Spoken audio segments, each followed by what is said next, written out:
Hi everyone, welcome to TGIF. Another Friday, another episode. A few weeks back, we had featured a multi-agent conversation framework called AutoGen. Conceptually, we'd spoken at the high level, and we had to show a demo, and Srikantan was featured in that episode. In fact, interestingly, he has come back with a wonderful demo where we can actually see multi-agent conversation in action.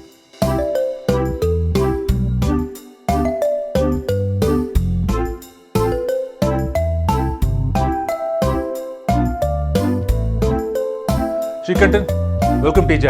Yeah, hi Sandeep, nice to be here. Wonderful. So Srikantan, before we get started, before we actually see the demo that you built, a quick refresher would help, just to understand what are the building blocks of AutoGen as a framework. Yeah, sure. Like we discussed the last time, AutoGen is a multi-agent framework, Right. which means that when you want to get a job done, we for sure have scenarios where we have built those applications which are powered by Copilot, natural language, etc. Right. But it's more like one-to-one. Okay, Right. and then you also have the notion of orchestrator, which can actually overarchingly sort of handle the entire process. Right. But then you want to move to a different kind of realm where you have multiple agents, okay, Right. and then they have the capacity to talk to each other. So that's something which AutoGen really powers, and it also brings forth different persona. For example, you'll have a user proxy agent which actually represents you, which means that you can actually offload many of the decision making to this particular agent, Got it. and then on your behalf, it will actually talk to the subsystem and other agents, Okay. and then get the job done. Got it. It will interface with other assistant agent, which are the ones which are actually going to do the LLM portion of taking the input and processing them Got and coming back with those responses. Got it. So they can talk amongst one another and make all the right decisions, and then come back with the outcomes, and then you just acknowledge, hey, things are fine, yes or no. So that's the kind of state we are getting to with AutoGen. Wonderful. In fact, Srikantan, 3 weeks back, Bill Gates published a blog post under Gate Notes. He speaks with the fact that future, which is 3-4 years down the line, he foresees that it will be agent driven. That means you give a natural language prompt which requires the agent to figure out tasks by interacting with multiple other agents to get that job done, as you rightly said. So that's interesting actually. It's fascinating because we're looking at Copilot, which can take a prompt and probably do one task. But here we're talking about multiple conversations amongst the agents themselves to get the task done. So that's fantastic. So you built a demo for sure. So what was your first impression in terms of when it worked? What was your first impression? Yeah, it was kind of an aha moment. The fact that while I read about it, it seemed too good to be true. Right. And then the fact that you delegate stuff and then agents handle things by themselves was something surprising that the way it came out.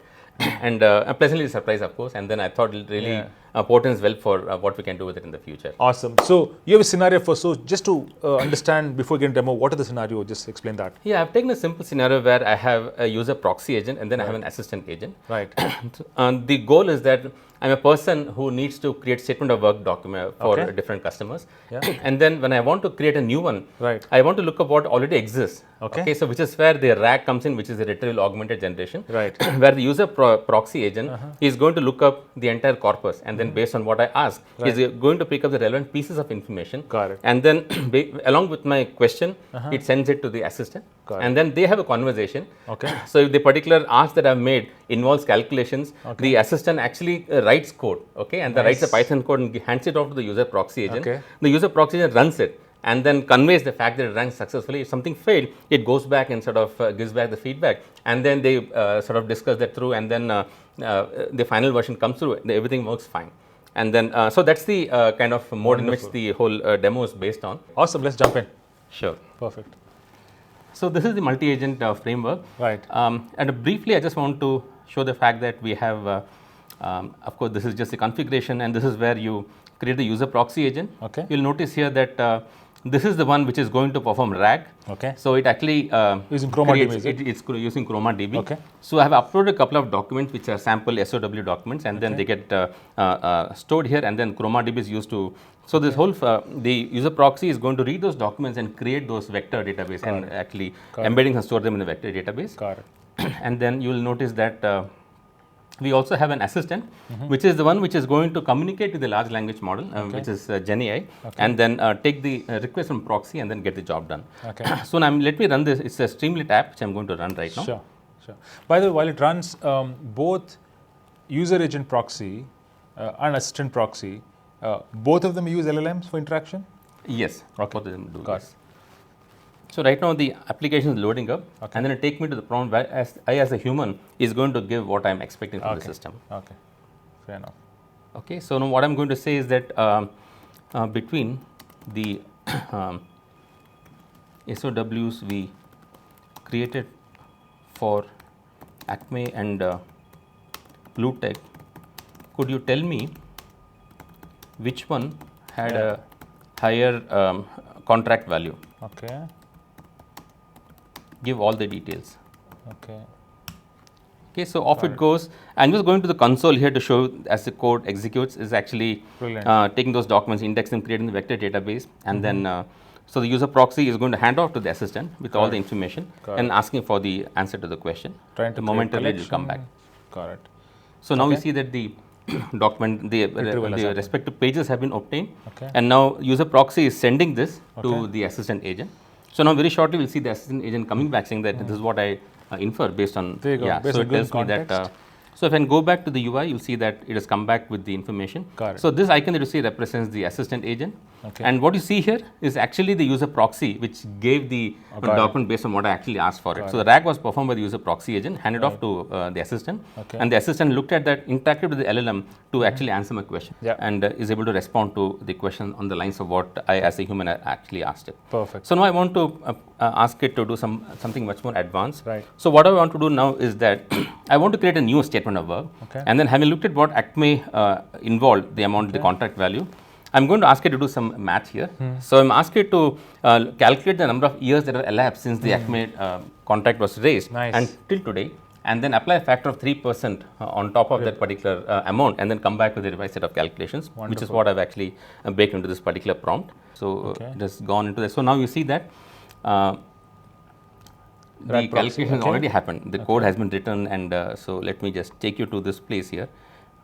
Oh, that's the code it wrote? Yeah, so that's the code. So this is what was sent by the proxy agent, and now the agent comes back saying that, hey, this is the payment term section as is, and then it says that, hey, this is how you actually create calculate the current date and time. So this is the Python code with which it takes the input, each and every component of the contract, and then actually computes, applies this particular percentage, and then comes back. So now it only gives back the code to the proxy. The proxy actually ran that code saying that, yeah, I've run this, and this is the new set of values that need to go into the contract. Okay, and then it says terminate, saying that, hey, I think the whole conversation was successful. So I think the question has been answered. So that's how they did communicate the fact that things went good or they didn't actually go right. Wonderful. In fact, you mentioned one more aspect earlier when we were discussing.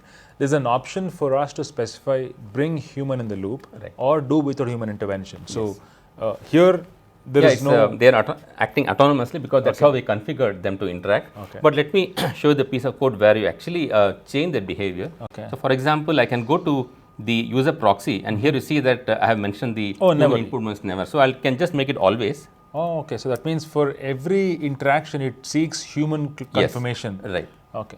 Awesome. Okay. So if I were to sort of ask the same question again, and let me go through this. Brilliant. So now you'll see that it asks me for a prompt at a particular point. You see that it is asking me, hey, I think this is what I've come back with. And you think it's okay. Okay, all the calculations done, etc. I say that looks good. So this can basically come at the UI also, right? Yes. While you're interacting on a specific UI, while you're doing the backend here. Right, exactly. Wonderful. Go ahead. So, and I think it looks good. So I want to conclude the whole thing by saying exit and saying that, yeah, we are done. I think things look good. And then it sort of quits that particular conversation. Srikanth, very meaningful demonstration. Love it. In fact, you know, we use Copilot every day, right, in our tools. You know, as of November, all of us have access now. You know, we always used to giving one task and, you know, and we control it. Now, there are certain tasks which needs multiple things to happen, and this is a proof of the pudding that the future is where you can hand off a task, so which requires multiple agents to be invoked for the work to be done, and eventually you get one response back. Right? It's almost like, I would say, an orchestrator who is conducting things, and eventually one output comes out beautifully. Awesome. Wonderful. I think this is more real than I thought it is. And Bill Gates' article on this is absolutely in the direction. I mean, I read the article and AutoGen came out from Microsoft Research. It's almost like, you know, two realities coming together. True. Exactly. Awesome. Thanks once again, Srikanth. Very meaningful demonstration. And for all viewers, thanks for watching this episode. As you saw the demonstration, AutoGen as a framework is real. And I would highly recommend that the Gates Notes article I'm referring to, it's worth a read. I'll paste that in this post. Take a look at that. Otherwise, AutoGen is real. Check it out. It's worth a try. With that, thanks for watching the episode. Keep watching TGIF. Have a wonderful Friday and a great weekend ahead. Bye-bye. Bye.